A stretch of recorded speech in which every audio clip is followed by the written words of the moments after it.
Hello दोस्तों, welcome back to Tilak Academy. मैं शुभम पांडे आपका फिर से बहुत स्वागत करता हूं। तो दोस्तों, कैसे हो आप लोग?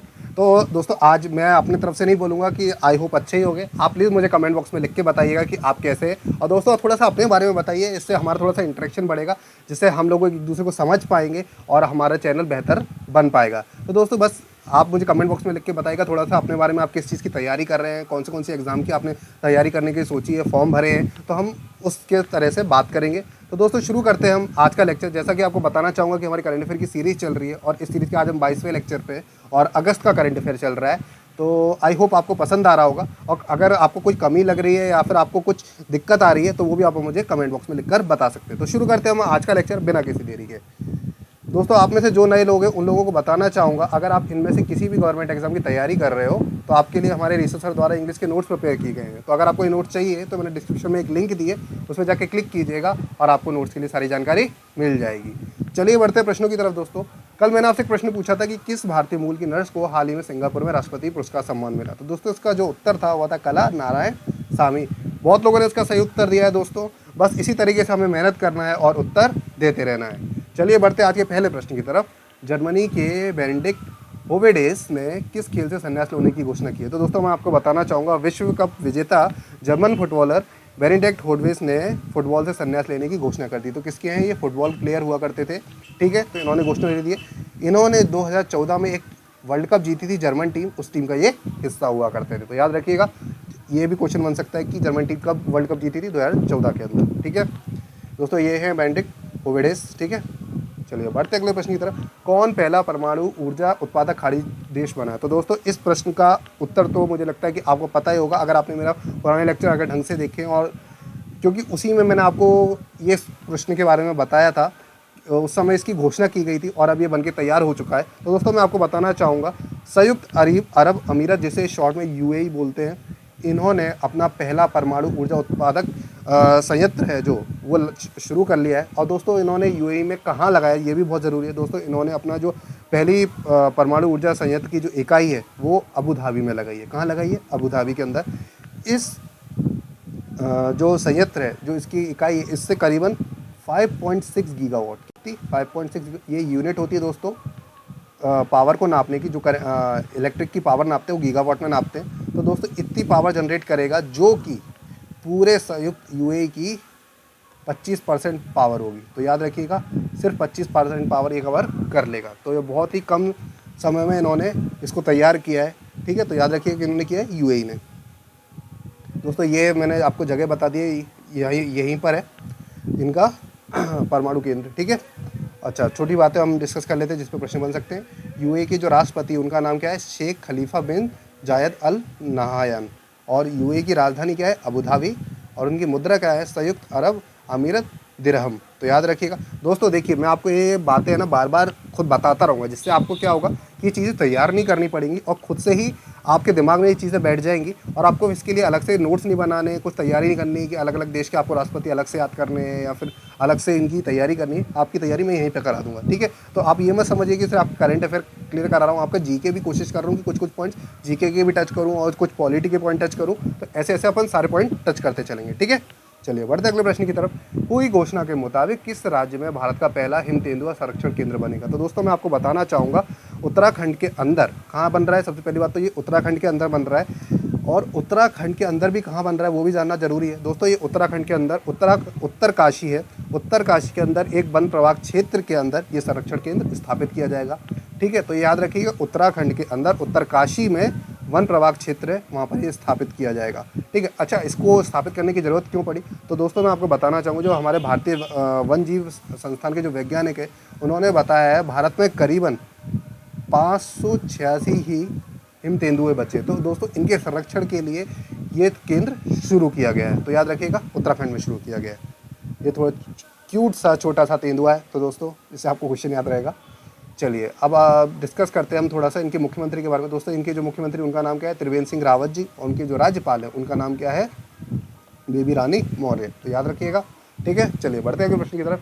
किसी एचडीएफसी बैंक का अगला सीईओ नियुक्त किया गया? तो दोस्तों, मैं आपको बताना चाहूँगा, भारतीय रिजर्व बैंक द्वारा ये नियुक्ति की जाती है। तो इस बार उन्होंने एचडीएफसी बैंक के अगले मुख्य अधिकारी के तौर पर शशिधर, क्या है इनका नाम, शशिधर जगदीशन, इनको नियुक्त किया गया है। इनका नाम क्या है, शशिधर जगदीशन। और इन्हें किसके पद पर, मतलब इससे पहले इस पद पर कौन थे दोस्तों, इनके पूर्व सीईओ कौन थे, आदित्य पुरी, उनका नाम भी याद रखिएगा। तो उनके पद पर ये आए हैं, ठीक है। अच्छा, अब एचडीएफसी रिलेटेड जो छोटी छोटी बातें वो डिस्कस कर लेते हैं दोस्तों। एचडीएफसी का मुख्यालय कहाँ पर है, मुंबई महाराष्ट्र के अंदर। और एचडीएफसी बैंक की टैगलाइन क्या है, हम समझते हैं वास्तव में आपकी दुनिया, ठीक है। इंग्लिश में भी लिख दिया है, we understand your world indeed, ठीक है। तो याद रखिएगा। चलिए बढ़ते अगले प्रश्न की तरफ। कौन व्यक्ति जम्मू कश्मीर के नए उपराज्यपाल बने दोस्तों, बहुत इंपॉर्टेंट क्वेश्चन है, इस पर डबल टिक मार देते हैं अपन, ठीक है। तो याद रखिएगा। तो दोस्तों ये नियुक्ति कौन करता है, सबसे पहले तो उपराज्यपाल की नियुक्ति कौन करता है, उपराज्यपाल की नियुक्ति करता है राष्ट्रपति। तो इस बार राष्ट्रपति रामनाथ कोविंद ने पूर्व केंद्रीय मंत्री मनोज सिन्हा को, इनका नाम क्या है, मनोज सिन्हा, इनको जम्मू और कश्मीर का नया उपराज्यपाल नियुक्त किया गया है। दोस्तों ये किसकी जगह लेने वाले हैं दोस्तों, ये पूर्व उपराज्यपाल गिरीश चंद्र मुर्मू के स्थान पर आएंगे। उन्होंने इस्तीफा दे दिया उस जगह से, अब उनकी जगह ये आएंगे मनोज सिन्हा जी, ठीक है। तो याद रखिएगा। अच्छा, अब सिन्हा जी के बारे में जो छोटी छोटी बातें जिन पर प्रश्न बन सकते हैं, तो मैं वो भी यहीं पे डिस्कस कर लेता हूँ दोस्तों। सिन्हा जी ने लोकसभा में 3 बार पूर्वी उत्तर प्रदेश से गाजीपुर संसदीय क्षेत्र से प्रतिनिधित्व किया, यानी चुनाव लड़ा है। इसके अलावा इन्होंने रेल राज्य मंत्री के रूप में भी कार्य कर चुके हैं, तो ये भी याद रखिएगा इनके बारे में। चलिए बढ़ते अगले प्रश्न की तरफ। प्रसिद्ध व्यक्तित्व राम प्रधान का निधन हुआ किस राज्य के पूर्व राज्यपाल थे दोस्तों। मैं आपको बताना चाहूँगा, जो राम प्रधान जी थे वो अरुणाचल प्रदेश के पूर्व राज्यपाल हुआ करते थे। किस प्रदेश के थे, अरुणाचल प्रदेश के थे दोस्तों। ये तो हो गई क्वेश्चन का आंसर। अब जो राम प्रधान जी, इनके जीवन से कुछ इंपॉर्टेंट बातें जो डिस्कस करना जरूरी है, क्योंकि उन पर प्रश्न बन सकते हैं। तो दोस्तों ये है राम प्रधान जी।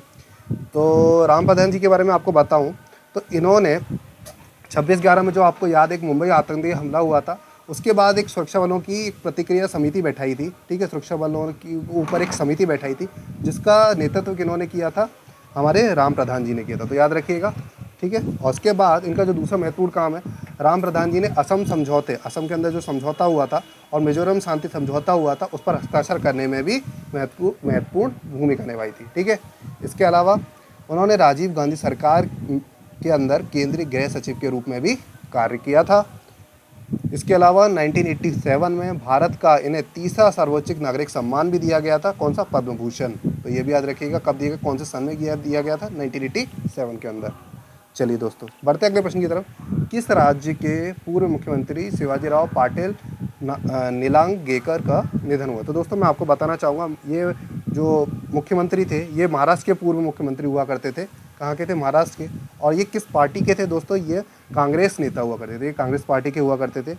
अब इनके कार्यकाल के बारे में आपको बता देता हूँ। इनका जो कार्यकाल था वो 1985 से 1986 तक का था, यानी 1 साल का ही था, ठीक है। तो याद रखिएगा ये चीज़। चलिए, ये है हमारे शिवाजीराव पाटिल। अगला प्रश्न बोलता है कि किस राज्य की सरकार ने हाल ही में तेंदुपत्ता संग्राहकों के लिए सामाजिक सुरक्षा योजना का शुभारंभ किया। तो दोस्तों मैं आपको बताना चाहूँगा, ये जो शुभारंभ किया गया है छत्तीसगढ़ के मुख्यमंत्री भूपेश बघेल द्वारा किया गया है। इन्होंने एक योजना शुरू की है जिसका नाम क्या है, शहीद महेंद्र कर्मा तेंदुपत्ता संघर्ष समाज सुरक्षा योजना। क्या है योजना का नाम, फिर से बोल देता हूँ, शहीद महेंद्र कर्मा तेंदुपत्ता संघर्ष समाज सुरक्षा योजना, ठीक है। तो किन्होंने किया ये, छत्तीसगढ़ के मुख्यमंत्री ने, ठीक है। अच्छा, अभी इस योजना के बारे में बता देता हूँ दोस्तों। जिस योजना के अंदर जो पंजे के तेंदुपत्ता के संग्रह करता, मतलब जो ये तेंदुपत्ता जो समेटते हैं, जो ये कलेक्ट करते हैं, इन लोगों के परिवार के मुखिया की अगर मृत्यु हो जाती है और वो 50 वर्ष की उम्र से कम है, तो उनके जो नॉमिनी हैं उनको करीबन 2 लाख रुपए की वित्तीय सहायता प्रदान की जाएगी। तो याद रखिएगा, ये भी आपको बता दिए, जैसे आपको जो योजना है उसके बारे में भी आपको क्लियर कर दिया। तो योजना का नाम याद रखना बहुत ज़रूरी है। एक बार फिर आपको बता देता हूँ क्या है योजना का नाम, शहीद महेंद्र कर्मा तेंदुपत्ता संघर्ष समाज सुरक्षा योजना, ठीक है। तो याद रखिएगा। अच्छा, ये जो महेंद्र कर्मा का जो नाम आ रहा है ये भी बहुत ज़रूरी है, क्योंकि इनसे रिलेटेड एक इम्पॉर्टेंट फैक्ट है जो बता देता हूँ दोस्तों। जो ये महेंद्र कर्मा है ये कांग्रेस के पूर्व नेता हुआ करते थे, ठीक है। और इनके बारे में खास बात ये है कि इनके बारे में इन्हें बस्तर टाइगर बोला जाता था। क्या बोला जाता था, बस्तर का टाइगर बोला जाता था। बस्तर एक क्षेत्र है, वहाँ का टाइगर बोला। ऐसा क्यों बोला जाता था, क्योंकि उन्होंने जो नक्सली होते हैं, माफ़ कीजिएगा, जो वहाँ पे नक्सली होते हैं उन लोगों के खिलाफ इन्होंने काफ़ी आवाज़ उठाई थी, उन लोगों को खदेड़ा था, तो इसलिए इनको बस्तर का टाइगर के रूप में भी जाना जाता है। और इनकी जो मृत्यु है 25 मार्च में हो गई थी, 25 मार्च 2013 में मृत्यु हो गई थी। एक्चुअली उन्होंने नक्सलियों ने पकड़ लिया, माफ़ कीजिएगा मेरी जबान थोड़ी सी फिसल रही है, तो नक्सलियों ने पकड़ लिया था और उनकी हत्या कर दी थी। ठीक है, तो याद रखिएगा क्या नाम है इनका, महेंद्र कर्मा। ठीक है, चलिए मुझे लगता है कोई दिक्कत नहीं होगी। ये हैं हमारे सीएम भूपेश बघेल जी, और इसके अलावा जो उनकी गवर्नर है उनका नाम क्या है, ये उत्तराखंड की, माफ़ कीजिएगा छत्तीसगढ़ की है अनसुईया उइके। ठीक है, माफ़ कीजिएगा, छत्तीसगढ़ बोलना चाह रहा था, मुंह से निकल गया। कौन अंतर्राष्ट्रीय क्रिकेट के क्षेत्र में सबसे ज़्यादा छक्के लगाने वाले कप्तान बने? दोस्तों ये भी एक इंपॉर्टेंट क्वेश्चन हो सकता है, तो इस पर अपन एक ही मार्क करेंगे। तो दोस्तों मैं आपको बताना चाहूँगा, इंग्लैंड क्रिकेट टीम के कप्तान, किस क्रिकेट टीम के, इंग्लैंड क्रिकेट टीम के कप्तान इयोन मोर्गन, इनका नाम है इयोन मोर्गन। इन्होंने क्रिकेट में सबसे ज़्यादा छक्के लगाने वाले कप्तान बन गए हैं।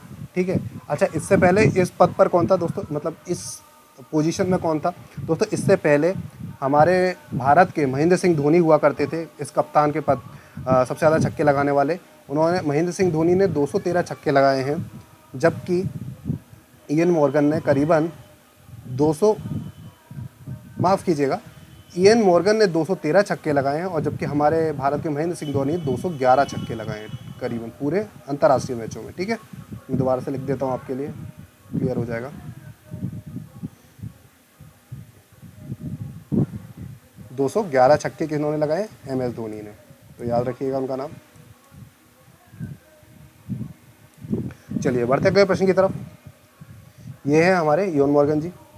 कौन भारत के नए नियंत्रक और महालेखा परीक्षक बने? तो दोस्तों मैं आपको बताना चाहूँगा, इस बार जो जम्मू कश्मीर के उप राज्यपाल थे, जिन्होंने उपराज्यपाल पद से इस्तीफा दे दिया था, उन्हें भारत का महालेखा परीक्षक, नियंत्रक और महालेखा परीक्षक बनाया गया। तो इनका नाम क्या है, गिरीश चंद्र मुर्मू। ठीक है, और आपको यहाँ पर एक पॉइंट और क्लियर कर देता हूँ दोस्तों, जो कैग का पद होता है, इस पर आप पॉलिटी पे एक क्वेश्चन बनता है, पॉलिटी के अंदर आप जब पढ़ते हैं इसके ऊपर एक क्वेश्चन बनता है दोस्तों, किस आर्टिकल में पाया जाता है इनका वर्णन? इसका आर्टिकल 148 के अंदर इसका वर्णन पाया जाता है।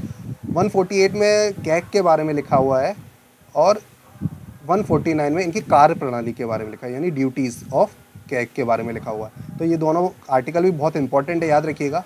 अच्छा, अब आप मेरे को कमेंट बॉक्स में लिख के बताइएगा, सिर्फ एक लाइन में बहुत डिटेल में एक्सप्लेनेशन देने की ज़रूरत नहीं है, आप मुझे एक लिख के बताइएगा कि जो कैग है उसका कार्य क्या होता है। ठीक है, चलिए मुझे आपके क्वेश्चन का आंसर का इंतज़ार रहेगा, तो प्लीज़ लिख के बताइएगा। कैग का जो मुख्यालय वो कहाँ पर है? नई दिल्ली के अंदर है, और कैग की जो स्थापना है वो कब हुई थी? 1858 के अंदर। ये भी याद रखिएगा, कैग पद की स्थापना कब हुई थी उसके बारे में बताया है। चलिए बढ़ते अगले प्रश्न की तरफ। किन दो शहरों के बीच भारत की प्रथम किसान रेल चलाई गई? बहुत इंपॉर्टेंट क्वेश्चन है दोस्तों। तो ये जो पहल है वो हमारी भारत सरकार द्वारा की गई थी, जब ये लॉकडाउन लगा था तब ये पहल शुरू की गई थी अगस्त में। तो दोस्तों इस योजना का नाम क्या रखा गया था? इस योजना का नाम रखा था किसान रेल योजना। ठीक है, इस योजना के तहत जो सब्जियां थी, जो किसान थे, उनकी क्या है कि उन्होंने सब्जी तो उगा ली थी, पर लॉकडाउन लग गया था तो अपनी सब्जी बेचने बाहर नहीं जा पा रहे, तो उन लोगों की सब्जी खराब ना हो इसलिए उनके लिए एक ट्रेन शुरू की गई थी। ठीक है, तो जो ट्रेन थी, सबसे पहले इसकी शुरुआत कहाँ से हुई थी, कौन सी जगह से सबसे पहले शुरू की गई थी? दोस्तों इसकी पहली ट्रेन देवलाली, जो कि महाराष्ट्र में, वहाँ से शुरू की गई थी, और कहाँ तक? दानापुर तक, जो कि बिहार के अंदर। तो देवलाली याद रखिएगा कहाँ पर है? महाराष्ट्र के अंदर। ठीक है, और जो दानापुर है वो कहाँ है? बिहार के अंदर। दोनों ही चीज़ याद रखनी है। करीबन कितनी दूरी थी? 1519 किलोमीटर की दूरी इन्होंने कवर की थी इस ट्रेन के द्वारा, तो याद रखिएगा। ठीक है, बहुत ही इंपॉर्टेंट क्वेश्चन है, ये वो ट्रेन है। चलिए बढ़ते अगले प्रश्न की तरफ। प्रतिवर्ष राष्ट्रीय हथकरघा दिवस यानी नेशनल हैंडलूम डे कब मनाया जाता है? दोस्तों ये क्वेश्चन भी इंपॉर्टेंट मैं बोल सकता हूँ कि हो सकता है, तो याद रखने में कोई बुराई नहीं है। वैसे तो आपको सारे याद रखने, पर ये कुछ मैं मार्क कर दूंगा जिससे आप इन क्वेश्चन को तो अपने दिमाग में बैठा ही नहीं। तो दोस्तों आपको बताना चाहूँगा, भारत भर में हर साल 7 अगस्त को मनाया जाता है राष्ट्रीय हथकरघा दिवस, यानी नेशनल हैंडलूम डे 7 को मनाया जाता है। यह दिवस हथकरघा बुनकरों को सम्मानित करने के लिए और उनके उद्योग को उजागर करने के लिए मनाया जाता है। तो याद रखिएगा कब मनाया जाता है? 7 अगस्त को। अच्छा, ये दिवस 7 अगस्त को ही क्यों चुना गया? तो दोस्तों मैं आपको बताना चाहूँगा, जब हमारा भारत में ब्रिटिश सरकार का राज था, तो करीबन 1905 में कलकत्ता टाउन हॉल में शुरू किए गए स्वदेशी आंदोलन को चिन्हित करने के लिए 7 अगस्त 1905 को कलकत्ता टाउन हॉल के अंदर ये एक आंदोलन शुरू किया गया था जिसमें स्वदेशी को अपनाने और ब्रिटिश के सामान को बहिष्कार करने का शुरुआत की गई थी। तो उस दिन को चिन्हित करने के लिए इसे राष्ट्रीय हथकरघा दिवस के रूप में मनाया जाता है। ठीक है, और इस बार इसकी शुरुआत कब से हुई है दोस्तों हमारे यहाँ मनाने की? 2015 से। कब से हुई है? 2015 से शुरुआत की थी हमारे प्रधानमंत्री मोदी द्वारा चेन्नई के अंदर। ठीक है, चेन्नई के अंदर भी, कहाँ भी? चेन्नई के अंदर जो मद्रास विश्वविद्यालय है वहाँ पर इसकी शुरुआत की गई थी। तो आपको जो छोटी छोटी बातें मैंने यहाँ पे बता दी तो याद रखिएगा। ठीक है, कौन संघ लोक सेवा आयोग के नए अध्यक्ष बने? ये बहुत ज़्यादा इंपॉर्टेंट क्वेश्चन है, ये तो पक्का ही आएगा। ठीक है, तो आपको बताना चाहूँगा शिक्षाविद प्रोफेसर प्रदीप कुमार जोशी हैं। इनका नाम क्या है? प्रदीप कुमार जोशी। इनको लोक सेवा आयोग का नया अध्यक्ष नियुक्त कर दिया गया है। दोस्तों वो किसकी जगह लेंगे? ये लेंगे अरविंद सक्सेना की जगह। ठीक है, और इनका कार्यकाल कब तक रहेगा? इनका कार्यकाल 2021 तक रहेगा। तो याद रखिएगा 1 साल का कार्यकाल रहेगा। और दोस्तों आपको जोशी जी के बारे में बताना चाहूँगा, इससे पहले अभी वो किस पद पर कार्यरत हैं? दोस्तों अभी वो छत्तीसगढ़ और मध्य प्रदेश के जो लोक सेवा आयोग होता है MPSC और वहाँ की UPPSC, उनके दोनों के अध्यक्ष के पद पर नियुक्त हैं। और इन्होंने करीबन मई 2015 में UPSC में सदस्य के रूप में शामिल हुए थे। तो ये भी आपको बता दिए। ठीक है, अब UPSC के बारे में बात कर लेते हैं। दोस्तों ये पहले तो ये बता दूँ, ये हैं प्रदीप जोशी जी। अच्छा मैं यहाँ पर लिखना भूल गया तो आपको मैं मुँह से बता देता हूँ। दोस्तों UPSC का जो मुख्यालय है वो कहाँ पर है? न्यू दिल्ली में। ठीक है, न्यू दिल्ली के अंदर है। और इसकी स्थापना कब हुई थी? UPSC का गठन कब हुआ था? 1 अक्टूबर को 1926। तो मैंने आपको डेट भी बता दी है। ठीक है, तो याद रखिएगा इसका गठन हुआ था।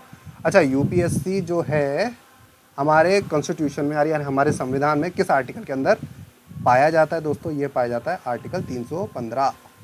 ठीक है, याद रहेगा आपको, तो ये भी याद रखिए। आपका एक पॉलिटिकल क्वेश्चन मैंने आपको करा दिया है। चलिए बढ़ते अगले प्रश्न की तरफ। किस योजना के तहत RBI ने बिना इंटरनेट के 200 रुपये तक के ट्रांजैक्शन की सुविधा दी है? तो दोस्तों जैसे कि आपको पता है कि आप ऑनलाइन ट्रांजैक्ट करते हैं तो कहीं भी ट्रांजैक्ट करने के लिए आपको, जैसे आप गूगल पे यूज़ करते हैं या फिर कोई दूसरी फ़ोन पे या फिर पेटीएम, जो भी आप सुविधा यूज़ करते हैं उसमें आपको इंटरनेट की ज़रूरत होती है किसी भी पेमेंट को करने के लिए। तो क्या होता है कि कभी कभी ऐसा होता है कि नेट पैक ख़त्म हो जाता है और आपके पास नेट नहीं है, तो आप पैसे, जैसे आपका कैश नहीं है आपके पास, तो आप नेट भी नहीं है तो आप पैसे कैसे देंगे? तो उसकी सुविधा के लिए RBI ने एक सेवा शुरू की है जिसमें आप 200 रुपये तक का ट्रांजैक्शन कर सकते हैं। तो दोस्तों इस स्कीम का नाम क्या है? Pilot scheme. याद रखिएगा इस स्कीम का नाम क्या है? Pilot scheme. चलिए बढ़ते अगले प्रश्न की तरफ। ICC ने किस देश को T20 वर्ल्ड कप 2021 की मेज़बानी दी है? तो दोस्तों मैं बताना चाहूँगा ICC ने इस बार वर्ल्ड कप 2021 की मेज़बानी भारत को दी है। और हमारा जो वर्ल्ड कप 2020 होने वाला था, जो कि ऑस्ट्रेलिया में होने वाला था, वो अपने कोरोना के चक्कर में कैंसिल कर दिया है। अब वो होगा ऑस्ट्रेलिया के अंदर ही 2022 में। तो ये भी याद रखिएगा 2022 के अंदर ऑस्ट्रेलिया के अंदर हमारा वर्ल्ड कप 2022 होगा। ठीक है, चलिए बढ़ते अगले प्रश्न की तरफ। 8 अगस्त 2020 को पूरे देश में भारत छोड़ो आंदोलन की कौन सी वर्षगांठ मनाई गई? तो दोस्तों इस बार जो वर्षगांठ थी वो 78वीं वर्षगांठ थी। तो दोस्तों ये जो भारत छोड़ो आंदोलन है वो हमारे पूज्य बापूजी महात्मा गांधी द्वारा शुरू किया गया था। दोस्तों उन्होंने जो क्विट इंडिया मूवमेंट है 8 अगस्त 1942 में शुरू किया गया था। तो ये बहुत ही इंपॉर्टेंट बात है, 8 अगस्त 1942 में शुरू किया गया था ये आंदोलन। ठीक है, अंग्रेज़ों को बहिष्कार करने के लिए, अंग्रेज़ों को देश से भगाने के लिए शुरू किया गया था। और ये कहाँ पे शुरू किया गया था दोस्तों? मुंबई के अंदर अखिल भारतीय कांग्रेस समिति के सत्र के दौरान इसकी शुरुआत की गई थी। तो मुंबई के अंदर शुरू किया गया था, याद रखिएगा ये। अच्छा इस समय इन्होंने एक बहुत ही इंपॉर्टेंट नारा दिया था जो आप मुझे कमेंट बॉक्स में लिख के बताएंगे, क्योंकि बहुत ही ज़्यादा फेमस नारा है। तो कमेंट बॉक्स में लिख के मुझे बताइएगा कि वो नारा महात्मा गांधी जी ने कौन सा दिया था। और मैं आपको बता चुका हूँ कि कौन सी वर्षगांठ थी, 78वीं वर्षगांठ थी। ठीक है, चलिए बढ़ते अगले प्रश्न की तरफ। कौन व्यक्ति हाल ही में PNB हाउसिंग फाइनेंस के नए MD और CEO बने? तो दोस्तों मैं आपको बताना चाहूँगा इस बार जो PNB हाउसिंग फाइनेंस है उन्होंने पूर्व SBI के प्रमुख हुआ करते थे। क्या नाम है इनका? हरदयाल प्रसाद। ठीक है, तो इन्होंने PNB हाउसिंग फाइनेंस ने अपना CEO बनाया है। तो याद रखिएगा इनका नाम क्या है? हरदयाल प्रसाद। और ये किसकी जगह लेने वाले दोस्तों? ये नीरज व्यास की जगह लेंगे। चलिए बढ़ते अगले प्रश्न की तरफ। अगले प्रश्न की तरफ बढ़ने से पहले हम छोटी बातों को देख लेते हैं जिस पर प्रश्न बन सकते हैं। PNB के हाउसिंग फाइनेंस हेड ऑफिस कहाँ पर है? इसका हेड ऑफिस है दिल्ली के अंदर। और इसकी टैगलाइन मैंने आपको बताया था कि मैं डिस्कस करूँगा। इसकी टैगलाइन क्या है? घर की बात। ठीक है। तो दोस्तों आप ये मत समझिए कि करंट अफेयर हमारे सिर्फ एनटीपीसी के लिए डिस्कस हो रहा है या फिर किसी पर्टिकुलर एग्जाम के लिए डिस्कस हो रहा है। दोस्तों हम इसे बैंक के भी जितने इंपॉर्टेंट क्वेश्चन है वो कवर करने की कोशिश कर रहे हैं, ठीक है। और आपके पास भी कोई सजेशन है आप तो मुझे कमेंट बॉक्स में लिख के बताइएगा, तो वो क्वेश्चन भी मैं आगे से शामिल करूँगा, ठीक है। चलिए बढ़ते अगले प्रश्न की तरफ।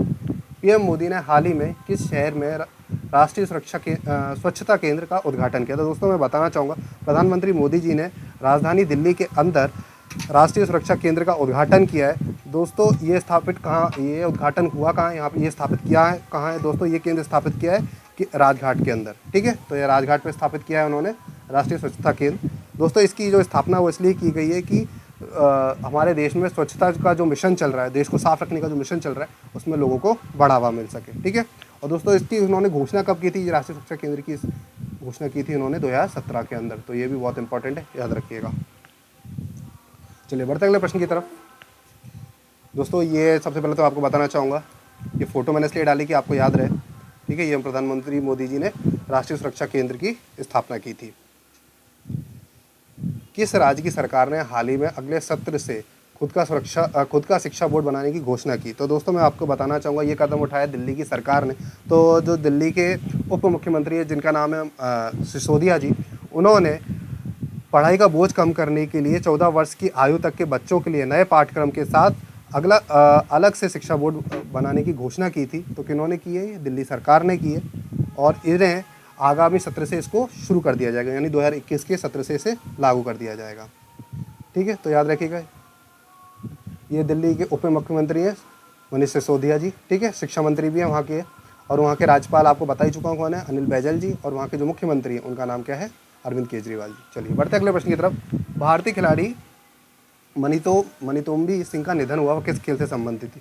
तो दोस्तों आपको ये बताना चाहूँगा, ये भारत की पूर्व डिफेंडर और कप्तान हुआ करती थी, ठीक है। और याद रखिएगा ये किस खेल से संबंधित थी? ये हमारे सॉकर से संबंधित थी, यानी फुटबॉल से संबंधित थी, ठीक है। तो याद रखिएगा हमारे फुटबॉल संबंधित खिलाड़ी हुआ करती थी मनीतोम्बी सिंह। तो दोस्तों आपको बता दिया, जो बहुत ही फेमस फुटबॉलर हुआ करते थे मनीतोम्बी सिंह, इनका निधन हो गया है। दोस्तों इनके बारे में एक और ख़ास बात है, इन्होंने 2010 के अंदर दिल्ली सॉकर एसोसिएशन लीग में खिताब जीता था, ठीक है। तो याद रखिएगा कब जीता था उन्होंने? दिल्ली सॉकर एसोसिएशन लीग का खिताब जीता था 2010 के अंदर। चलिए बढ़ते अगले प्रश्न की तरफ। प्रसिद्ध व्यक्तित्व राहत इंदौरी का निधन हुआ, वह कौन थे? तो दोस्तों ये तो बहुत ही इंपॉर्टेंट क्वेश्चन है, ठीक है। और या तो आप पता ही होगा, इसका आंसर मुझे बताने की जरूरत नहीं है दोस्तों। तो ये बहुत ही प्रख्यात उर्दू शायर राहत इंदौरी, हमारे इंदौर की शान हुआ करते थे ये। तो इनका निधन हो गया, कोरोना के कारण इनकी तबीयत खराब हो गई थी, जिसके कारण इनका निधन हो गया। तो बहुत ही शोक की बात है, ठीक है। तो ये कौन हुआ करते थे? शायर हुआ करते। दोस्तों इनका जो जन्म है वो कब हुआ था, तो वो भी जानना जरूरी है। इनका जन्म हुआ था 1 जनवरी 1950 के अंदर। दोस्तों मुझे बहुत पसंद थी इनकी शायरियाँ, आपको पसंद थी कि नहीं कमेंट बॉक्स में लिख के बताइएगा, ठीक है। चलिए बढ़ते अगले प्रश्न की तरफ। प्रति वर्ष आदिवासी दिवस कब मनाया जाता है? तो दोस्तों मैं आपको बताना चाहूँगा, विश्व आदिवासी दिवस यानी इंटरनेशनल ट्राइबल डे हर साल 9 अगस्त को मनाया जाता है। दोस्तों आपको बताना चाहूँगा ये दिवस 1982 से मनाया जा रहा है। कब से मनाया जा रहा है? 1982 से मनाया जा रहा है, ठीक है। ये दिवस मनाने की शुरुआत कहाँ से हुई थी? दोस्तों ये शुरुआत की थी संयुक्त राष्ट्र संघ द्वारा, इसकी शुरुआत की गई थी। उन्होंने जो आदिवासी लोग हैं उनके भले के लिए एक मीटिंग की थी, तो उसी दिन 9 अगस्त को की थी ये मीटिंग, 9 अगस्त 1982 को की थी। तो इसी दिन को उन्होंने विश्व आदिवासी दिवस के रूप में घोषित कर दिया था। तो याद रखिएगा ये चीज़, ठीक है दोस्तों। तो दोस्तों यहीं ख़त्म होता है मेरा क्वेश्चन को आंसर करने का सिलसिला। अब है आज के क्वेश्चन की बारी। तो ये दोस्तों आज का क्वेश्चन ये रहा, ठीक है। तो मुझे कमेंट बॉक्स में इसका आंसर भी लिख के बताना, और आपसे जो प्रश्न बीच में पूछे हैं वो भी बताइएगा, ठीक है। ऐसा नहीं कि आप पहले और आखिरी का ही क्वेश्चन का आंसर दे, तो एंड में जो लिखा हुआ है सिर्फ उस एंड में लिखा है उसी का आंसर दे। आप सारे प्रश्नों का जो मैंने बीच में पूछे बताइएगा। और हाँ, एक जो प्रश्न मेरा मेन जो क्वेश्चन है वो बताइएगा कि आपको ये क्वेश्चनर, ये जो मैं प्रश्न पूछता हूँ ये चाहिए, या फिर आप चाहते हैं कि मैं एक वीडियो बनाऊँ जिसके अंदर आपको सिर्फ सारे करंट अफेयर को मैं कवर कर दूँ, और सिंपल ही रहेगा, ठीक है। तो आप मुझे कमेंट बॉक्स में लिख के बताइएगा। इसी के साथ दोस्तों मेरा यहीं विदा लूँगा मैं आपसे। अगर आपको हमारा लेक्चर पसंद आते तो प्लीज़ हमारे चैनल को सब्सक्राइब कीजिए, और आपको आज के लेक्चर की जो PDF है वो हमारे टेलीग्राम चैनल पे मिल जाएगी। इसके साथ आपको मेरे लेक्चर की PDF है ना, मेरे डिस्क्रिप्शन में भी मिल जाएगी, तो आप वहाँ से डाउनलोड कर लीजिएगा, ठीक है।